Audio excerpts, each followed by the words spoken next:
Hi అండి, అందరికీ నమస్కారం. ఈరోజు ఆరోగ్యం గురించి ఈ వీడియో చాలామందికి ఉండేటటువంటి ప్రాబ్లమ్స్‌లో ఈ ఫైల్స్ చాలామందికి ఉంటది. కాకపోతే దీన్ని ఎట్లా తగ్గించుకోవాలనేది చాలామందికి తెలవదు. ఆహ్, హోమియో మందులు వాడతారు.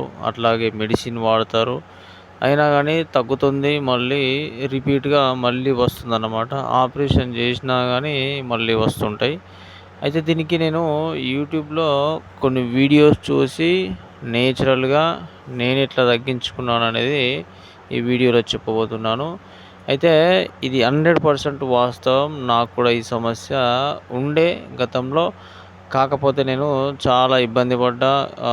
ఆపరేషను చేయించుకుందామా అని అనుకున్నాను. తర్వాత మెడిసిన్ వాడినా గానీ, ఏది వాడినా గానీ తగ్గలేదు. సో, ఇదంతా జూసిన తర్వాత నేను ఈ మంతెన సత్యనారాయణ గారి వీడియో చూడడం జరిగింది. ఆయన జెప్పినటువంటి పద్ధతి ప్రకారంగా ఫాలో అవ్వడం వల్ల నాకు పూర్తిగా తగ్గిపోయింది. అట్లాగే ఇప్పుడొకసారి వచ్చినా గానీ నెక్స్ట్ డే మళ్ళీ ఆహ్, ఆ పద్ధతుల్ని అంటే ఫుడ్ డైటింగ్‌ని పాటిస్తే నెక్స్ట్ రోజు మళ్ళీ ఆ సమస్య దూరమవుతుందన్నమాట. అయితే ఏం జేస్తే ఈ సమస్య దూరమవుతుందనేది ఈ వీడియోలో నేనేం జేశాననేది ఇప్పుడు మీకు చెప్తాను. ఆ విధంగా ఫాలో అయితే డెఫినెట్‌లీగా 3, 4 డేస్‌లోనే మీకు పూర్తిగా అంటే తగ్గిపోతుంది. నొప్పి తగ్గుతుంది. అట్లాగే అవి మానిపోయి పూర్తిగా మళ్ళీ రావడానికి కూడా అవకాశం అనేది ఉండది. వచ్చినా గానీ మళ్ళీ ఎట్లా తగ్గించుకోవాలనేది చెప్తాను. సో, ఫస్ట్ అయితే మనము ఫస్ట్ అయితే మనము ఇక్కడ మీకు బోర్డ్ మీద చూపిస్తాను. ఎందుకంటే నేను మాటల్లో చెప్తే చాలామంది జ్ఞాపకం ఉంచుకోరు కాబట్టి నేనేం చేస్తానంటే, నేను మార్నింగ్ లేవగానే ఏం చేస్తాను ఏంటనేది స్టార్టింగ్‌లో నాకు ఈ సమస్య ఉన్నప్పుడు ఈ వీడియోస్ చూసిన తర్వాత ఆయన ఏం చెప్పారంటే, మార్నింగ్ పొద్దున లేవగానే మనము పరిగడుపున పరిగడుపున ఏం తినొద్దు. ఏం తినకముందే ఒక 2 గ్లాసుల నీళ్ళు తాగాలి. 2 గ్లాసులు తాగినా పర్వాలేదు. మీకు తాగాలనిపిస్తే 3 గ్లాసులు తాగినా పర్వాలేదు. సో, 2-3 గ్లాసుల నీళ్ళు తాగాలి. నీళ్ళు తాగిన తర్వాత ఒక హాఫ్ ఎన్ అవర్ తర్వాత మనకు స్టమక్ అనేది కొంచెము మోషన్ వచ్చినట్టుగా అనిపిస్తూ ఉంటది. అయినా కొంతమందికి బాత్రూమ్ వెళ్ళిన తర్వాత రాకపోవడం జరుగుతది. మళ్ళీ ఏం చేయాలంటే హాఫ్ ఎన్ అవర్ తర్వాత మళ్ళీ 1 లేదా 2 గ్లాసులు తాగాలి. ఏం కూడా తినకూడదు. అంటే ఫస్ట్ స్టార్టింగు ఉన్నవారికి ఫస్ట్ మనం నెక్స్ట్ డే చేసినటువంటి పద్ధతి ఇది. ఆహ్, 2-3 గ్లాసులు నీళ్ళు తాగిన తర్వాత హాఫ్ ఎన్ అవర్ తర్వాత మనకు మోషను అటు ఇటుగా అంటే వచ్చి రానట్టుగా ఉన్నప్పుడు మళ్ళీ ఇంకో 2 గ్లాసులు తాగాలి. తాగిన తర్వాత మనకు ఈ వాటర్ అనేది ఈ పొట్ట ప్రేగుల మీద మనకు మోషన్ మీద పడి లాట్రిను తొందరగా వచ్చేటటువంటి అవకాశం ఉంటదన్నమాట. అయితే చాలామందికి ఈ వచ్చే టైంలో నొప్పనేది సర్వసాధారణంగా ఉంటది. అంటే ఫస్ట్ 2, 3 రోజులు ఇట్లా కంటిన్యూయస్‌గా చేస్తేనే అది ఆ గాయాలు మాని నొప్పనేది తగ్గుతది. సో, మనము ఫస్ట్ అయితే ఇది ఫాలో అవ్వాలి. తర్వాత ఇది ఫాలో అయిన తర్వాత మనకు మోషన్ వస్తే బెటరు. రాకపోయినా పర్వాలేదు. మనకు ఈ ఫుడ్ విషయానికి వస్తే ఫుడ్ ఏం తీసుకోవాలంటే మీరు ఏది తీసుకున్నా గానీ రైస్ కొంచెం తీసుకోవాలి.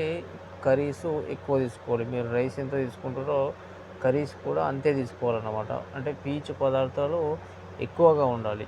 పూర్తిగా మనం డ్రైగా రైస్‌ను కూర తక్కువ, అన్నం ఎక్కువ పోసుకొని ఇది పలుచగా కాకుండా గట్టిగా తింటే ఏమైతదంటే మన పొట్టలోకెళ్ళిన తర్వాత అది మలంగా మారినప్పుడు ఇంకా గట్టిగా తయారైపోతది. అందుకనే కూరలు ఈ వెజిటబుల్స్ గానీ, మసాలా ఫుడ్ తగ్గించుకోవాలి. ఈ హర్షములు ఉన్నవాళ్ళు మసాలా ఫుడ్‌కు 1 వీక్, ఒక 1 మంత్ వరకైతే తినకూడదు. ఎందుకంటే మొత్తం తగ్గేంత వరకు వీటిని ముట్టుకోకూడదు.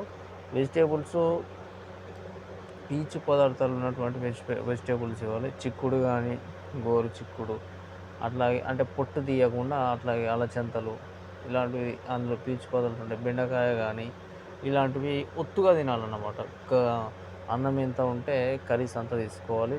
అట్లాంటప్పుడు ఏమైద్దంటే మన కడుపులోకి ఆ కర్రీస్‌తోని మంచిగా నమిలి మింగాలి అది గూడా. దబర దబర, గాబర గాబర మింగడం కూడా కరెక్ట్ గాదు. మంచిగా నమిలి ఆ కర్రీస్‌తోని అన్నం మిక్స్ అయ్యేట్టుగా నమిలి మింగితే మన పొట్టలోకెళ్ళిన తర్వాత అది మోషన్ మీద పడి కొంచెం ఫ్రీ అయ్యే అవకాశం ఉంటదనమాట.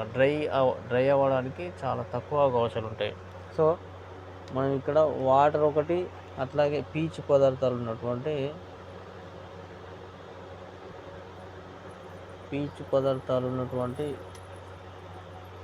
కర్రీస్ తీసుకోవాలి.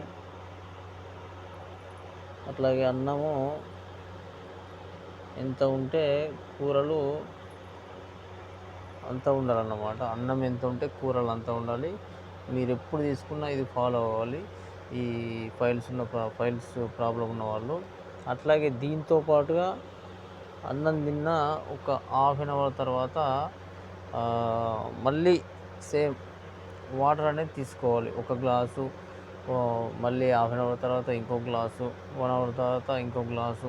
ఇట్లా మనకు దాహం ఎయకుండా గానీ తీసుకుంటూనే ఉండాలి. ఎందుకంటే ఆ ప్రెషర్ అనేది మనకు మోషన్ అనేది చాలా ఫాస్ట్‌గా అనిపించాలి. అంటే బలవంతంగా మనం బాత్రూంలోకెళ్ళి మోషన్ పోయే బదులు మనకు ఎప్పుడైతే మోషను నాకస్తుంది ఇప్పుడు వెళ్ళాలి లేకపోతే నాకు పడిపోతా అన్న టైంలో అలా అనిపించాలన్నమాట. అట్లా మనం ఈ వాటర్ గానీ, ఈ ఫుడ్ గానీ ఇట్లా తీసుకుంటే ఏమైతదంటే మనకు మోషన్ అనేది ఇప్పుడు అర్జెంట్‌గా ఎళ్ళాలి నేను ఎవరు ఆపినా నాకు ఆగదన్నమాట. ఆగదన్న అట్లా ఉండాలన్నమాట.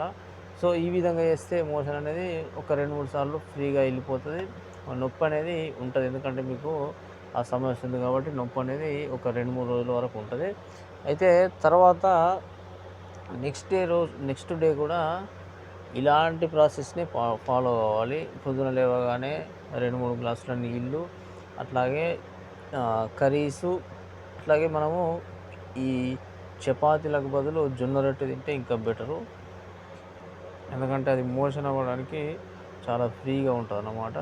జొన్న రొట్టె గానీ, లేకపోతే ఈ పీచు పదార్థం ఉన్నటువంటి వెజిటేబుల్సు, నాన్ వెజ్ కొంచెం దూరంగా ఉండండి. ఇలాంటి పదార్థాలు తీసుకుంటే మన పొట్ట అనేది తొందరగా జీర్ణమయ్యి, ఈ మోషన్ అనేది గట్టిపడకుండా చూస్తది. మనం ఎప్పుడైతే పీచు పదార్థాలు ఒత్తుగా కూరలు తిన్నప్పుడు ఈ మలం అనేది గట్టిపడకుండా ఉంటది. అందుకనే మనకు మోషన్ అనేది పలుచగా వెళ్ళిపోతదన్నమాట. పలచగా వెళ్ళినప్పుడు మన మలద్వారం ఏవైతే ఉంటాయో ఈ మొలలు ఏవైతే ఉంటాయో ఇట్లా విచ్చుకునేటప్పుడు ఆ మలం అనేది పలుచగా రావడం వల్ల వాటికి నొప్పి అనేది తగ్గిపోతుందన్నమాట. ఈ గట్టిగా వచ్చినప్పుడు ఏదైతే ఇప్పుడు ఈ ఈ మార్కర్ ఉంది, ఇది గట్టిగా ఉంది కాబట్టి దీన్ని ఇట్లా మనం టైట్‌గా పట్టుకొని ఇట్లా గుంజితే మనకు నొప్పొస్తది. అదే ఇది గట్టి పదార్థం కాకుండా ఏదో రబ్బర్ లాంటిది ఉంటే ఇట్లా పట్టుకొని ఎక్కితే మనకు నొప్పొస్తదా? సేమ్ అదే పరిస్థితి ఉంటది అక్కడ కూడా. మలము పలుచగా వచ్చినప్పుడు ఆ మొలలకు నొప్పి అనేది తలగదు. గట్టిగా వచ్చినప్పుడు ఆ మొలలకనేది తగలడం వల్ల నొప్పి వెళ్ళి నొప్పి ద్వారా అక్కడ గాయమై బ్లడ్ అనేది వస్తది. సో, ఈ బ్లడ్ గానీ, ఈ నొప్పి గానీ మానాలంటే మనకు మలం అనేది పలుచగా రావాలి. పలుచగా రావాలంటే వాటర్ తీసుకోవాలి, పీచు పదార్థం ఉన్నటువంటి ఆహారం తీసుకోవాలి. అట్లాగే అన్నం ఎంత తింటే కర్రీస్ కూడా అంతే తినాలి. ఇట్లా ఏ ఫంక్షన్స్‌కెళ్ళినా అంత హడావిడిలో ఉన్నా గానీ ఇలాంటి డైట్‌ను, ఇలాంటి ఫుడ్‌ను తీసుకుంటే ఈ మొలల ప్రాబ్లమ్ అనేది చాలా ఈజీగా తగ్గించుకోవచ్చు. నాకు అప్పుడప్పుడు ఇప్పుడు నాన్ వెజ్ తిన్నా ఏం గాదు. అప్పుడప్పుడు ఎప్పుడైనా ఫంక్షన్స్‌కెళ్ళినప్పుడు సరిగ్గా నీళ్ళు తాగకపోయినా, సరైనటువంటి ఆహారం పలుచగా తినకుండా అంటే గట్టి ఆహారం తిన్నా గానీ అప్పుడప్పుడు నెక్స్ట్ డే అవుతది. కాకపోతే మళ్ళీ నేను నెక్స్ట్ డే ఈ ఈ ఈ డైట్‌ని ఫాలో అవ్వగానే నెక్స్ట్ రోజు మనకు ఆ సమస్య అనేది తగ్గిపోతదనమాట. ఇది సర్వసాధారణంగా ఉన్నటువంటి సమస్య. ప్రతి ఒక్కరిలో ఉంటది. చెప్పుకోవడానికి చాలామంది సిగ్గుపడతారు. కాకపోతే అందరికి ఉండేటటువంటి సమస్య. దీనికి ఏ హోమియోపతి మందులు అవసరం లేదు. ఏ డాక్టర్‌ని సంప్రదించాల్సిన అవసరం లేదు. మీరు ఒకసారి మంతెన సత్యనారాయణ రాజు గారి వీడియోస్ చూడండి. ఆయన వీడియోస్‌ని ఫాలో అవుతే ఆయన ఏం చెప్తారో, ఆయన ఏం తినమంటాడో, ఏం తాగమంటాడో అదొకసారి చూస్తే ఈజీగా తగ్గిపోతది. ఇది కేవలం నా అనుభవం అనేది మీకు చెప్తున్నాను. ఎట్లా తగ్గించుకున్నానో, ఎంత ప్రాక్టికల్‌గా నేను ఫాలో అయ్యి ఎట్లా తగ్గించుకున్నానో అని వీడియోలో చెప్పడం జరుగుతుంది. ఎవరైనా ఉన్నవాళ్ళు ఈ ఈ ఇలాంటి ఫుడ్ గానీ, నీళ్ళు గానీ ఇలాంటివి తీసుకొని పాటిస్తే ఈజీగా తగ్గిపోతది. ఒకసారి ట్రై చేయండి.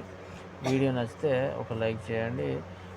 అట్లాగే మన ఛానల్‌ని ఎవరైనా కొత్తగా చూసేవాళ్ళు ఉంటే వెంటనే సబ్స్క్రైబ్ చేసుకోండి. Thank you for watching.